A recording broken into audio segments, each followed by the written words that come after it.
So guys, now we are going back from this place, and yes, definitely you must visit.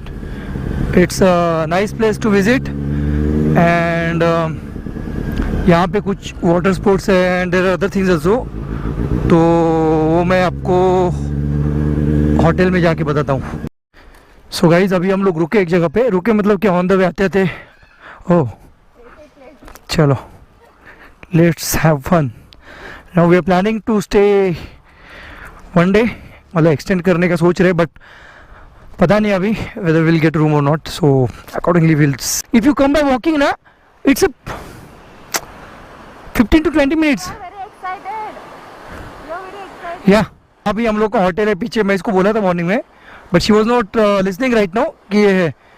That is a stone we can see from our hotel. I think this one is, yeah, and that is Sindhudurg fort.